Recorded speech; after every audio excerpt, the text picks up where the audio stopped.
And he said to me, so, how do you see yourself? As a white man or as a black man? And he said, well, you ain't black. Who am I? Where do I go from here? When my hair was quite straight and loose curls, I wanted to have hair like my dad. I didn't know where to go for those sources of cultural identity. I couldn't go to my mum and ask that. I couldn't go to my older brothers. I was just really confused, to be honest.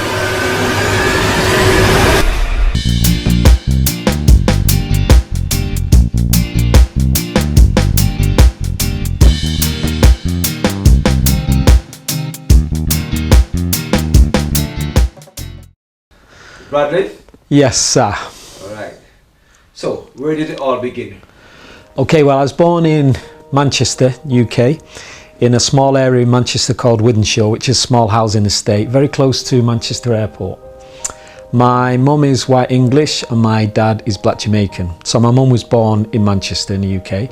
My dad came over to England in 1962. He met my mum, and he and my mother got together, lived together and had me in 1969, and my younger brother Darren, who's a year younger than me. They lived together for about 5 or 6 years, and then unfortunately they split up, and my dad made another family, got remarried. Obviously I stayed with my mum, and then my dad remarried and made some more, another family, and had stepchildren. So I used to go and see my dad at weekends, every couple of weekends as I was growing up. And funny enough, I always remember really looking forward to coming and seeing my dad. I had a very happy childhood, you know. Even though my mum and dad split up, they tried to make it as comfortable as possible for the kids. I know on reflection it mustn't have been easy, but they did the best they could. So, what was life like with your mum? Basically, you have a white mum. Yes. What type of things you used to eat and that? Yeah. School and everything? Yeah. So what was interesting, when my mum is red-haired, blue-eyed, and she had 3 sons before she met my dad. So I have 3 older brothers who are blonde-haired, blue-eyed, red-haired and dark hair. So when we were growing up, we had the same food, and you could hit your kids then. You had the same licks in the house. But a really interesting thing happened. Like I say, I did have a happy childhood, but I remember when I would leave the house, people would start to ask me really unusual questions like, are you adopted, or who is she to you, when I would be with my mum? Yeah. And I used to find this as a young kid, I used to find this really puzzling. And then also, I got to realise later on that people didn't know much about the mixed race identity, or that there weren't many mixed families in Wythenshawe, and they used to ask me if I was one of the Lincoln boys, and I thought, well, of course I'm one of the Lincoln boys. I share the same mother, but we share a different father. And then I realised that they couldn't get their head around that I had the same mother, a white mother, but my father was black. However, my eldest brother Dave was blonde hair and blue eyes, and all I saw and all I knew was that he was my brother. So that caused a few issues, because you used to play football a lot and everyone would play out as kids, and sometimes they wouldn't know that I was Dave or Anthony's and Carl's brother. So they'd say, can I use that language that they were using at that time? They'd say, we're not having that coloured or that, you're on the team. And my brothers would say, who are you talking about? And they'd be talking about me. And they didn't realise we were brothers, so that would cause some kind of issue and some problems. And I only realised this later on when I was older, that my older brothers had to do a lot of fighting on my behalf. And also my mother, I didn't realise at the time, must have received so much discrimination and so much prejudice, because she was brave enough to have a relationship with a non-white man and have mixed kids. But at the time, the way she loved us, I didn't realise she was going through that stress and that pressure behind the scenes. So this place in Wythenshawe, they call Wythenshawe. Yes. What is it like? Is it mixed? Well, Wythenshawe, Benchill Wythenshawe is where I was brought up. It's much more mixed now, but it wasn't as mixed then. Like I'm 50 odd now, 53. So back then, there weren't very many mixed relationships. There were a few families in Wythenshawe, but you could count them on one hand. And so visually, it was a very mono-heritage, white-looking place, very working class. So a mixed family like ours would stick out, a mixed kid did stick out. But what was interesting is my mum kind of incubated us from that and made sure that we had a really good home life, which we did. We always had fresh food and flowers and stuff. So just full props to her. She did a really, really good job. As I was getting older, I think I became a little bit more sensitive around identity, and I became a little bit more sensitive and curious around my identity, because I realised as I was getting older I didn't look like the other people who were around me. Alright, before you go to that, while you was in the house with your brother and the sister, you said? No, all just brothers. Did you feel any difference? Say I'm different from my brother as a young person, say do I look different than that? When I was growing up, not until I was maybe 10 or 11 did I start to think about my identity in a different way. Other than that, I was just one of the Lincoln boys. They were just my brothers who I looked up to. But I think probably the beginning of secondary school, I went to a place called South Manchester High School, which is knocked down now, and I started to question myself in certain ways, as young people do when you get into school, because there were a few more black people in the school. There was a couple of mixed people, but it was predominantly white. And I remember we were lining up to do PE one day, and one of the guys said to me, "Brad, if there was a fight, which side would you go on? Would you go on the black side or the white side?" And I remember feeling really perplexed, because I couldn't understand why people would want me to choose a side. Because up to that point, I had good and bad people in my life who I loved, and who were from both backgrounds. So I think because my identity started to be brought into question a little bit more, people ask where your father's from, or, you know, what's your nationality, what's your identity. I internalized that, and I became much more sensitive to any questions around identity, to the fact where I think I got a bit confused, and I tied myself up a little bit, because I never felt black enough to be black or white enough to be white. And so I didn't know where I was supposed to put myself. I thought originally I was supposed to follow my older brothers, but living in Wythenshawe, it was a big drinking culture in Wythenshawe. So people used to like to go to the pub a lot. And I can remember looking up to my older brothers, because they were nice guys, but I'd go to the pub and it was predominantly white, mainly. And I had this sense that it just wasn't for me. I wasn't supposed to be doing that for my social life, but I didn't have any other alternatives, because I didn't know other people who lived outside of Wythenshawe. When your mom was growing up with a black man, what did her parents thought of it? Yeah. Well, my mum met my dad. My mum used to work in a pub called the Red Lion in Gatley. Yeah. And my dad was a truck driver, so he used to come in there with other truck drivers who would go around there. And my mum had 3 children, but obviously I'm going to be biased, but I always thought she was a very attractive woman. She didn't drink or smoke. She had a really good figure and really good hair. When I say good hair, she always had this big curly red hair, and a very nice feminine face, and a good figure. And I remember always when I used to be out with her, I used to be really proud of her. And looking back at pictures, my dad used to say, you know, she was so attractive, your mum, she was very stunning.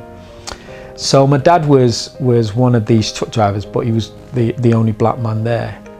But he had a certain charm and character and charisma about him. So he used to go into the pub to talk to my mum a few times, but she wasn't interested at first, but then he was really quite persistent, and eventually took her out for a date. I think he took her to the Nile Club, and for Chinese first, and then they went out dancing. But my mum's position on racism or identity and stuff, she said, I just don't understand how people judge each other on race. She said, I just don't get it. And that's her perspective. Her mind isn't wired in that way. A person she would judge on their character, not on their identity. But I also think that with my dad, she probably traded up a little bit, in as much as he would take her out dancing and they would go and do nice things together, which I'm sure she wasn't doing that much of. And my older brother Carl told me the first time my dad arrived at the house, he said, this really smart man came up, really good looking and a sharp suit, and to take mum out. And that was his first impression of my dad. So all the way through the family, that's my mum's kind of bred that non-racist thing. What your grandparents are saying now? Yeah, so I didn't know my mum's dad very much because he wasn't very much on the scene, but my mum's mum was a bit of a drinker, and she was part of a kind of mentality in Wythenshawe that was quite working class. And the housing estate I was brought up on was very insular, it was very closed, not many people came in and out. So she had that kind of mindset, it was a little bit closed. And I don't think she agreed with the relationship between my mum and my dad, but I know that my mum and her mum didn't have a great relationship anyway. And I think one time she might have made a negative reference towards us as kids looking like the same colour as cows or something like that. And my mum was obviously very protective as a mother, and so I didn't really see her much. I knew that there was some discomfort in the background, but as a kid you never ask, you just know that it's there. Was she warm towards you when you went? Yeah, she was okay. More so as I got older and as I became like a teenager, maybe she shifted and we shifted. So she was okay. She was never overtly discriminative towards me, but I've heard stories of it not being a nice time for my mum. And you know, if you think about it, that was a really brave thing for a white woman to do at that time, knowing how narrow-minded that space could be. You know, for everybody involved, that must have been a really big thing for my dad and for my mum and for my brothers to be that mixed family. What school did you go to? So I went to Crossacres Primary School, which was about 15-20 minutes walk from my house. And yeah, it was quite an okay. I wasn't overly academic. I just enjoyed school. I remember it wasn't very mixed. There was a couple of African students in there at the time, and that caused a stir. Yeah, there was a student who moved into the school when I was in primary school called Fiji. Okay, there's someone's name that. Yeah, and I remember thinking, oh wow, there's somebody who's similar to me in here. And so we had a little bit of a friendship for a time. Excuse me, but overall, again, the school wasn't mixed, but it was an okay school. It wasn't very remarkable. There wasn't much that ever really happened. It was just a primary school. This is primary school, yeah. Were you into sports and that? What were you? I was into music a little bit, so I was learning to play the trumpet and the French horn, because my grandfather was into music and my dad was into music. So I followed that. I was a little bit into sport. I was good at running, so I did running. But I never liked organised sports like football. It just never took to me. I liked reading, and I liked English and writing, storytelling. Did the teacher treat you any different from the normal kids? I don't remember feeling encouraged. Yeah, I don't remember feeling encouraged, and again, I wasn't very aware of difference then. So I was just one of the kids who was in Crossacres Primary School. I didn't experience much discrimination. I had a fight with a guy called Jeff, I think, once because he called me a nigger, and I remember just feeling mad about that. And that was linked also to a really interesting incident, because when I was really young, I used to go on holiday. Around this time I was in primary school, I used to go on holiday with my dad and his second family. Now, one of these holidays, I got into a fight with some boys because they were calling me a blackie, and we were in Wales. And I remember feeling really upset and frustrated and angry about that. So I went back and I was telling my dad, and he said, why did you get into a fight? I said, because they called me a blackie. And he said, well, you ain't black. Wow. And I can remember something hit me like a lightning bolt. I felt really shocked and really humiliated at the time, because I thought, well, what am I then if I'm not, if my black fathers tell me I'm not black? Who am I? Where do I go from here? And it set off a really paranoid time in my life. I felt very uncertain. I just felt embarrassed. And I also felt like, oh, maybe I'm not supposed to be able to own that side of my identity fully. So your dad, did he marry that relationship? Is that another white woman? Yes, yeah, and he had other mixed kids. How many? He had 2 more. Did you get on with them? Yeah, I did, yeah. Yeah, again, it was quite a good philosophy. Both from my mum and both from the lady he married, Joyce, who I was also very close to. She ensured that they all ensured that we all got along. It was my dad who needed the education, because he was a good dad. He was a better dad than his dad was to him. So he was a good dad in his own way. But there was some expectations probably which he met in the UK, which are different than where he came from in Jamaica. So where were your dad born? So my dad was born in Kingston, Jamaica, and he had all sisters, and he was born to quite a privileged background, because my father was quite a prominent, his father, my grandfather, was quite a prominent bandsman and run an orchestra called the Eric Dean's Orchestra. And so my dad had a pretty privileged life, really. He had sisters, and they had people who served and looked after them in the house, and he was the only boy.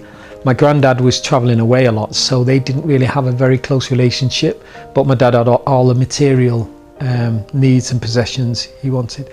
So then my granddad came over here in the early 60s, and my dad followed him when he was 21 and played in a band for a number of years. So that's how he found himself here. So have you met your granddad? Yes. I met him when he first came over to the UK, and he stayed in the UK for the rest of his life until he died when I was about 10 or 11.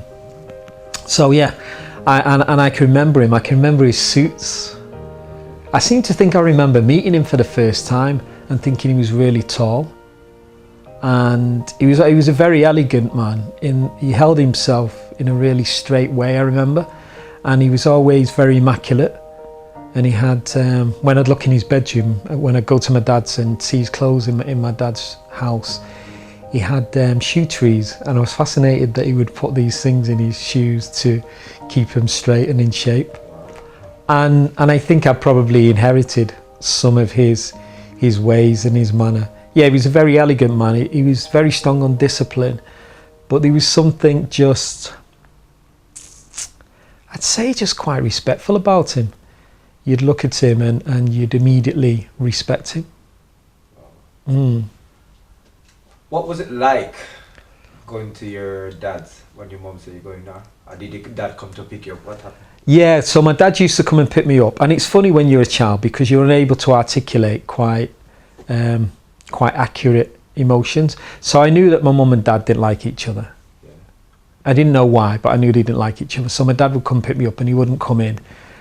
And so I would make sure that I was always ready for when he came. And I was always really excited to see my dad. Right. Always so excited to see him. And my mum never shared any of her dislike or hurt towards my dad. Although when I've gotten older, I've realised there was a lot of pain there. So full respect to her again for holding that down. But yeah, I just loved my dad like cooked food, man. There was just something between me and him. So when he used to pick me up, he was a truck driver, a lorry driver. And I used to love waiting to see what kind of truck he would come down the road in. And then I liked climbing into the truck. And then liked listening to the music he had in his car or in his trucks. Excuse me. And he first introduced me to Bobby Womack and Marvin Gaye and Bob Marley, and so that's where my musical ear developed, listening to music from when my dad would pick me up and take me to his house. And also when I was really young, I can remember sitting in the back of his car. He used to come down with an old Cortina, which was like a really old English car. And he had these like fake leather seats, and I never liked the smell or the texture of the seats. But I would sit in the back and I'd look at my dad's neck back and think, I wonder if my hair's going to grow like his. I wonder if my neck's going to look like him. And I think that's quite a natural thing for a boy to do to their father. But if you saw my dad, I do look like him, but I've taken a lot of my mum's colouring, so I was really pale. And I remember feeling quite disappointed when my hair was quite straight and loose curls. I wanted to have hair like my dad. So emotionally, I think I was just very connected to him in these ways. It was just there. I don't know where it came from, but it did. And whenever he would come down, I would be excited. And when we get to his house, his wife was always lovely and welcoming, and she did a really nice thing. She always kept toys for me and my younger brother Darren that only we could play with when we went to the house. And I think that was an attempt to make us feel comfortable and at home, because she knew obviously we were missing our mum. And my younger brothers, Marvin and Stephen, because I was older than them, I kind of enjoy playing the older brother role. Right. So it all worked pretty well. I enjoyed going to my dad's. My younger brother Darren didn't have the same experience. He didn't really like going there. And he prefers staying with my mum, but she always encouraged us to go. Oh, was Darren complexion to yours? Very, very similar. Yeah, very similar. But the difference between Darren and I is that I really gravitated towards my Jamaican heritage and culture, and he gravitated more towards his European culture.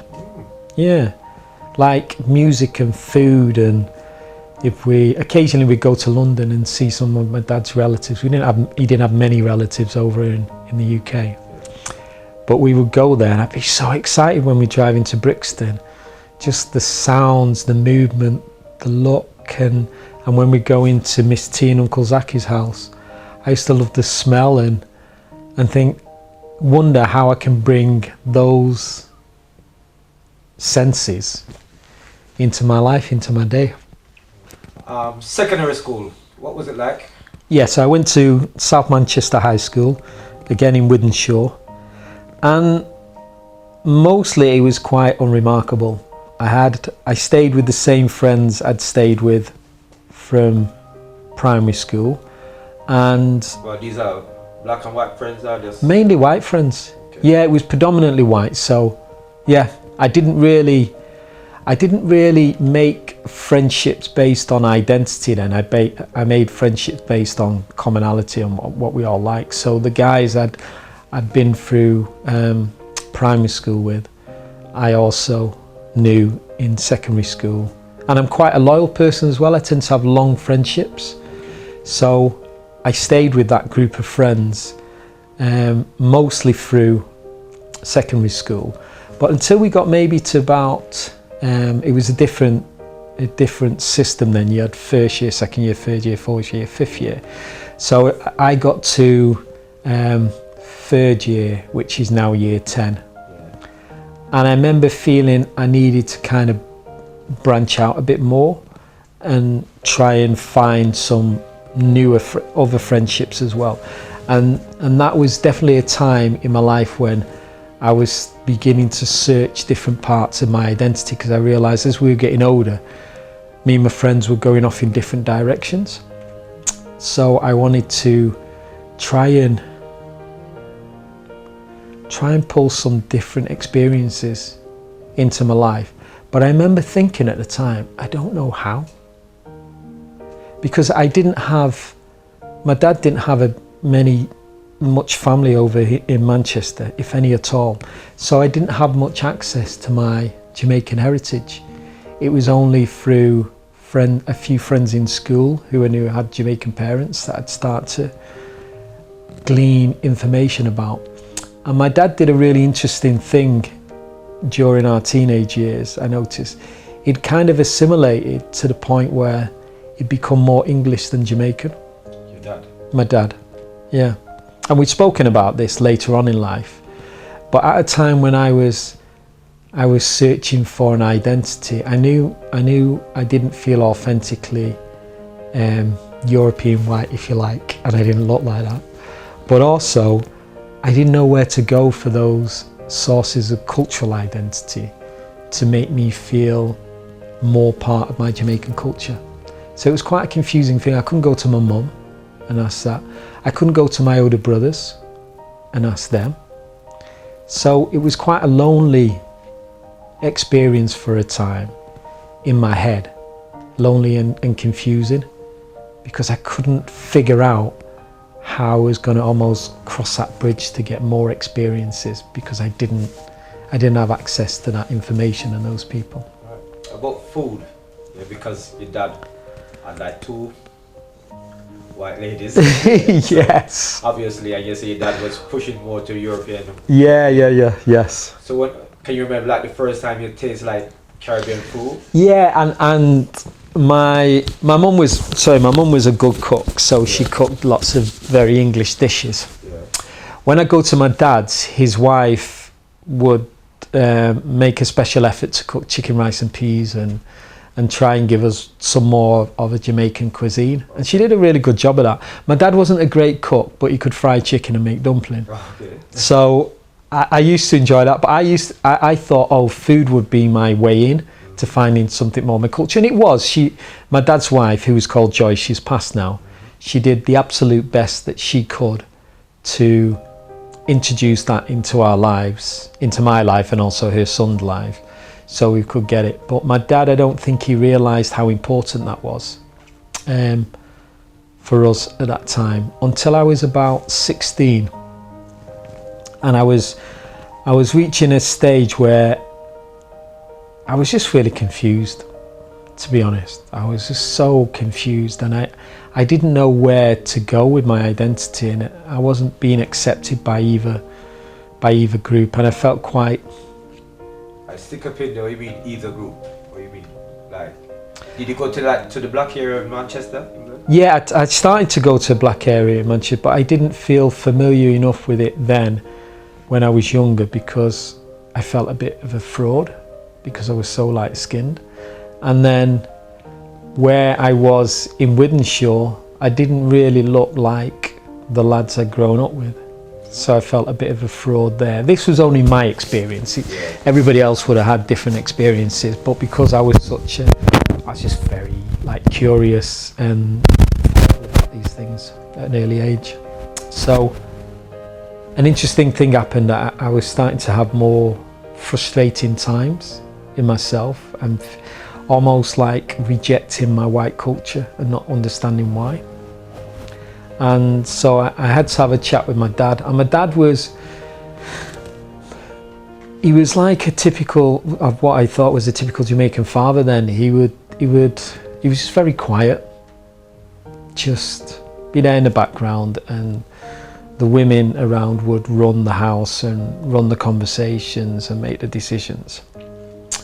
But because I was feeling so frustrated, this was something that only he could answer and not my mum or Joyce, his wife. So I said to him, look, Dad, I'm struggling with this thing around my identity, and you've given me something. It's like I describe it at that point like a suitcase. I was carrying around the suitcase that it looked like one thing on the outside, but I didn't know what it was on the inside. And you have access to all of that information, and we need to find a way to get that out of your head into mine, so I can understand more of my Jamaican culture and background. And I think something switched in him at that point, because I think he realised that when he came over to England, he just wanted his kids to have a different experience than him. And he wanted us to go to these English schools and be speaky spokey, and for all intents and purposes we were at that point. But what he had missed was, when you're mixed, sometimes the part of you which is disallowed becomes the most important part. So I didn't want to know anything more about my English heritage because it was all around me. It was there every day. What I needed to know and become more familiar, more comfortable with was my Jamaican heritage. And so that was like quite a powerful moment, I think, between a son and a father, because it's the first time he's been a father of a 16-year-old, and it's the first time a 16-year-old is starting to understand that they need to find out more about their heritage and background and culture. And from them, I think we just created a really special like bond and relationship, because I was almost like drawing him out. I was almost parenting him to say, look, you can't just leave me here in Wythenshawe and not tell me anything about my Jamaican culture and just assume that either I don't want to know or I'm just going to pick it up somewhere else. It's your responsibility as a father to begin to share that stuff with me. And he did share some.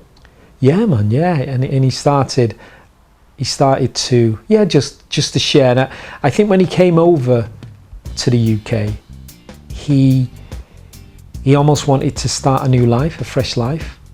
And psychologically, in doing that, he cut off his Jamaican experience and then started anew. He was one of those Jamaican who kind of worship the Queen and that.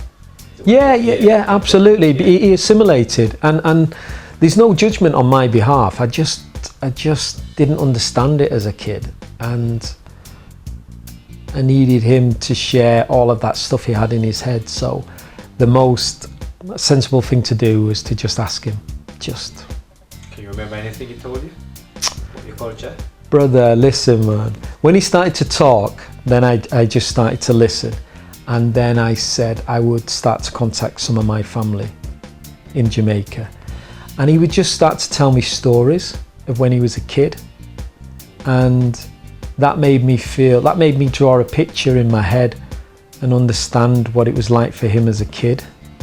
And his relationship with his dad, that they never really spoke, and he had a great material life, but he didn't really get, so he wasn't parented himself as well, so he didn't know how to parent me.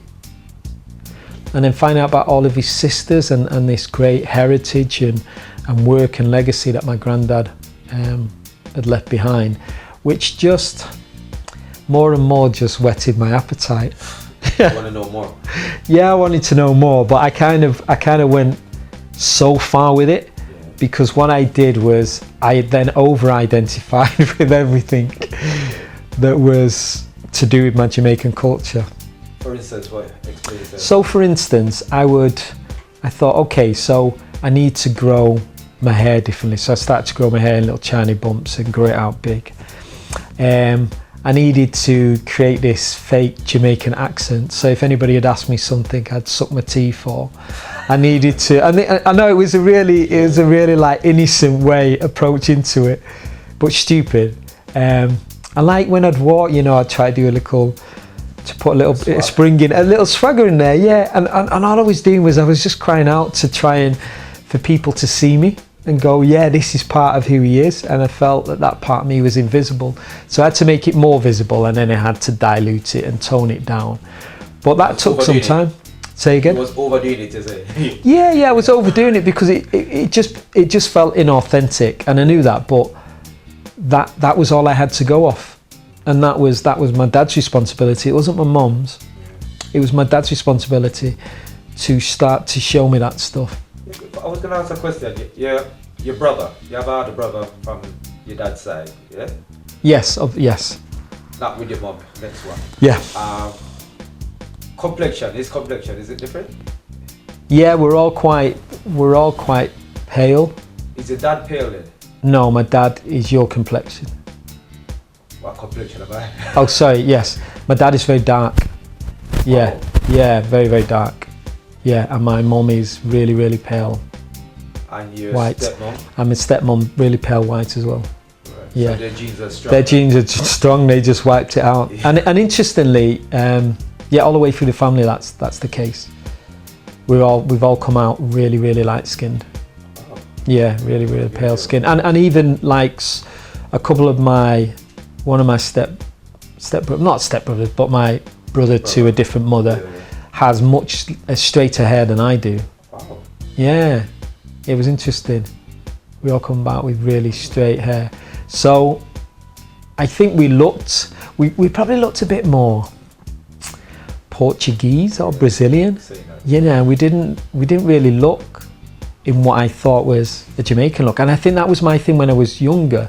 I wanted my hair to look like my dad, so I looked more like a Jamaican. Yeah. I didn't want to look European. I didn't want to have this big straight nose or this light skin or these freckles. I just wanted to look like my dad.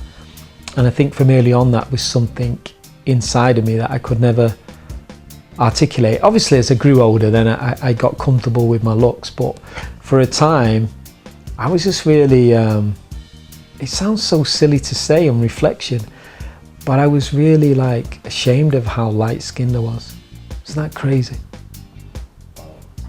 So when you look in the mirror, how do you look at yourself? You say, well, are you a good looking person? I would say I am an attractive person.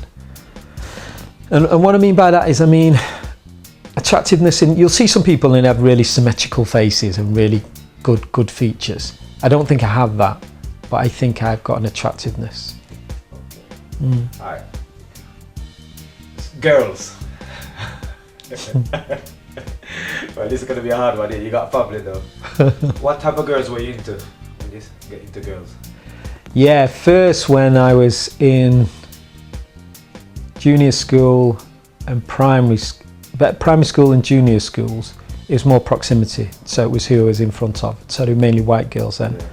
I did in secondary school, I started going out with a girl who was mixed race called, and one of my first ever real crushes was on a girl called He came into my secondary school in year 2, so year 8 now. And we must have been about 14 then, 13, 14 at that stage. And she was what? She was mixed race. And I remember she just had the most beautiful hair and beautiful teeth and yeah, just really special. And you was drawn into her, you think, because she was mixed race? Or? Yeah, I think it was a mixed thing. But then also my self-esteem was so low that I would have never thought that she would find me attractive, interesting. Oh. Yeah, and that went on for some time. And that still comes and goes. But then as I got older, I tended to gravitate towards more black women and mixed race girls.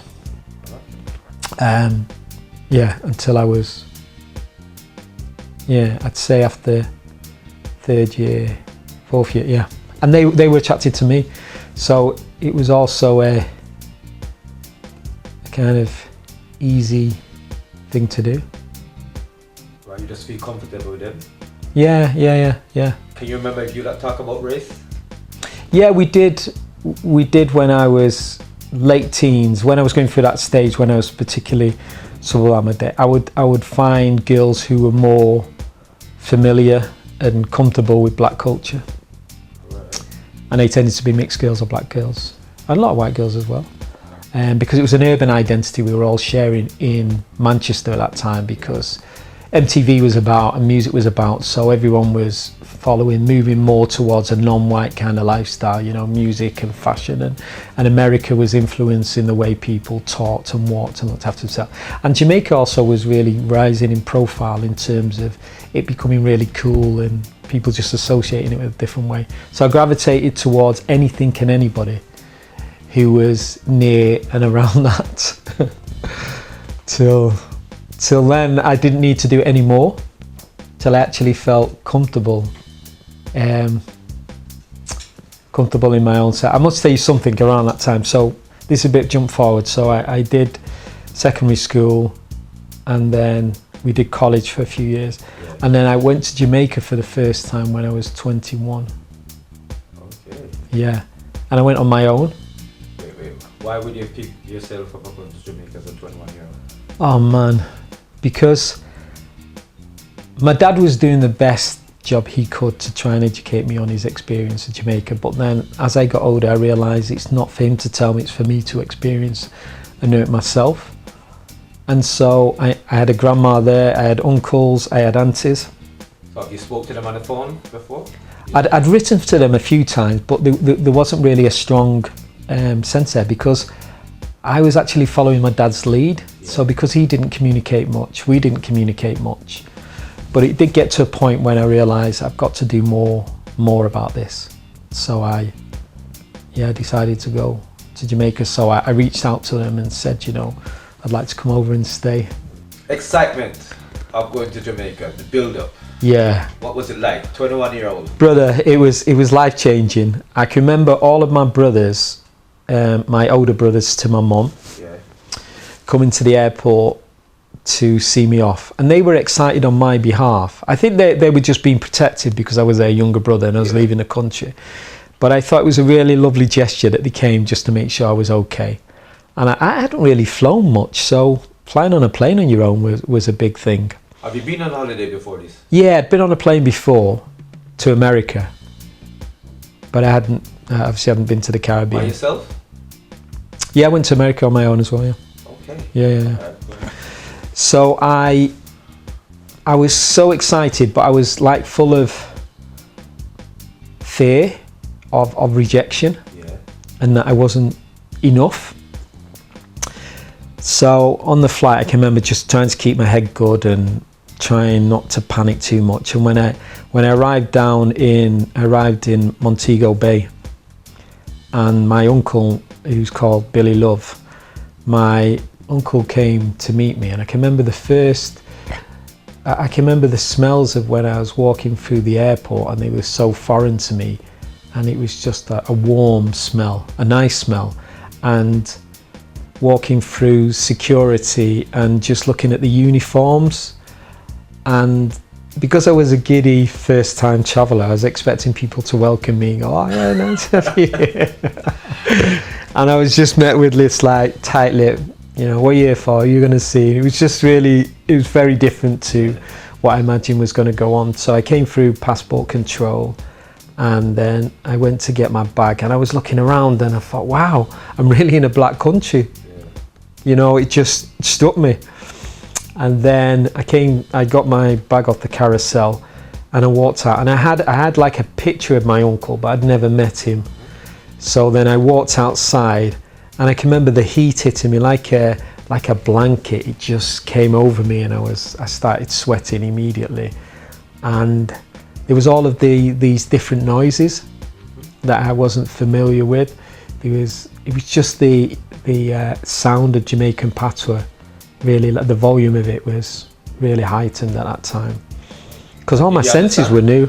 I understand bits of it, but not much of it. Did your dad speak patois? Not that much. Okay. No, not that much. So there was kind of this rhythmic sound that was going on. I'm thinking, oh, bruv, I'm here, man, I'm here. And I was just so, I was frightened, but I was so excited. And then I saw my Uncle Billy, and he kind of looked a little bit like my dad. But I remember thinking, oh, I'm going to like you. The minute I saw him, I felt like him. And he got me into the car, and we went over to his house. And I was he lived on Albion, so Albion Way. So it was only like five minutes away. Montego Bay. Montego Bay, Albion. Oh. Montego Bay, yes. So we drove to his house, and it was a lovely little place he'd put together.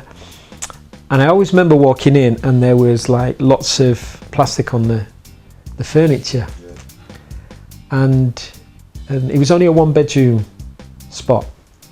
And he said, well, you can go and sleep in there in our bed. I remember thinking that was really strange. Why would I be sleeping in your bed? I said, well, where are you sleeping? He said, well, we'll sleep out here. Who's we? Sorry, he and his wife. Okay. So my Auntie Dawn and my Uncle Billy. So I felt, whilst I was quite confident about travelling, I felt a bit like I was a little boy, and I like that hierarchy of having older uncles, because I come from being a younger sibling. I'm used to that thing. So it was nice being around my Uncle Billy and then my Auntie Dawn, and they were talking. And then within like an hour of being there, I'd put my bags down and we were talking, and I was trying to keep up because his patois was quite strong at points. And he said to me, so, how do you see yourself? As a white man or as a black man? You never expect that. Brother, I didn't expect him, man, and I felt flawed because I couldn't really say I saw myself as a black man, and I didn't really see myself as a white man. I thought, damn, I've come here to get away from this. Yeah. Bro, just give me a break. So I fumbled an answer, and then I was aware that I'm gonna have to do some work while I'm here to figure this stuff out. What was the answer? Well, I said to him, so I don't feel fully black and I don't feel fully white. Okay, be honest. Yeah, and that was how I was genuinely feeling at that point. I suppose the right answer would be I'm all of my mother and all of my father, which is what I am. So then he took me, and one of the best parts, he said, right, you're going to meet your grandma. So I'd not met my grandma before, my dad's mum. I'd seen pictures of her. They had kind of like my dad had a difficult upbringing because he was raised by his grandma, so he didn't have as much of a relationship with his biological mum. So I went to her house, and man, just the first time she was called Flourish Carr. Where? So this was still in Montego Bay. Montego Bay still, okay. Yeah, so all in Montego Bay. My Uncle Billy lived there and Grandma. So I went round the back of the church and then went into her small house, which is just a little small makeshift space. And she hugged me in such a strong way that I felt, I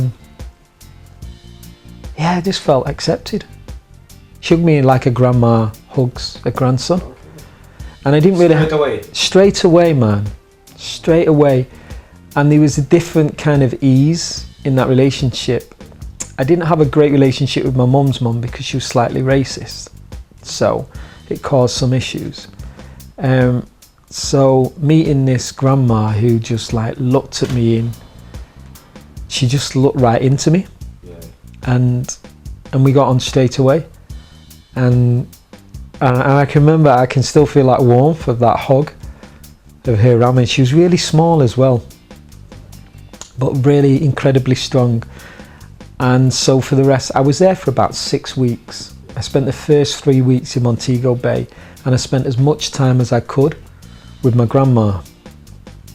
And she used to take me down to I'd go walk down to the market in the main town with her to get some veg and stuff. And I really enjoyed the everydayness of, I just wanted to be a sponge.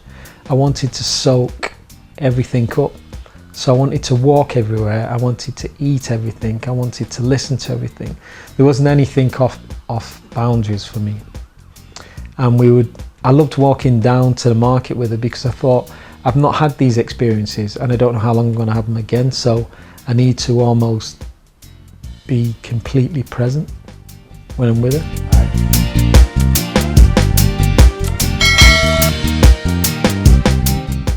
I decided that I was going to get an education.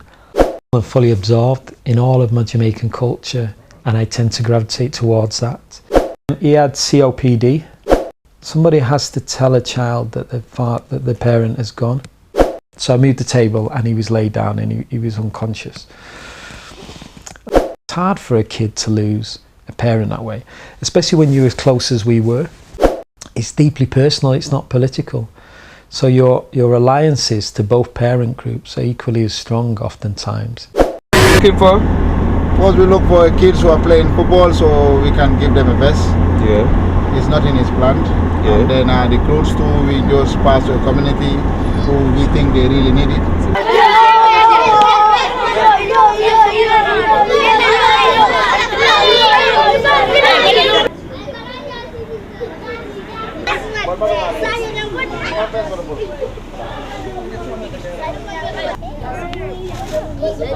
Because malom pendo bija mune be. Ngamera nying ila size ko ajibu.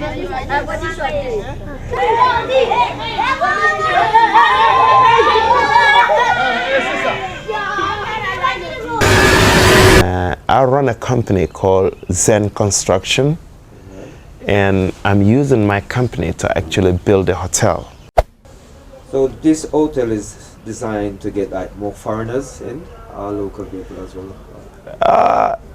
The hotel is open to all season. Okay. And doesn't matter where they come from, but I want to keep it for all season. I don't want to have this concept of tourism only. Yeah. There's nothing you can use in English that I don't understand. And there's nothing you can write that I don't understand. Which means my brain capacity is far more capable of what you can handle. Actually, I am working. You're the reason why I'm stuck here. If we could have those type of good training grounds around the country, by the next World Cup, Gambia might qualify to play the World Cup, because we've just been representing the country in the Africa Cup of Nations, and this with that young talented players, and we have abundance of those talented players if they are given exposure and assistance and a good contacts with them to be exposed to European and other African big clubs. Yeah. And So the football boots, we give you some football boots, but it was used, so you don't mind. People we don't mind that, because it is very useful here, Yes. because the amount of a football boots is very expensive.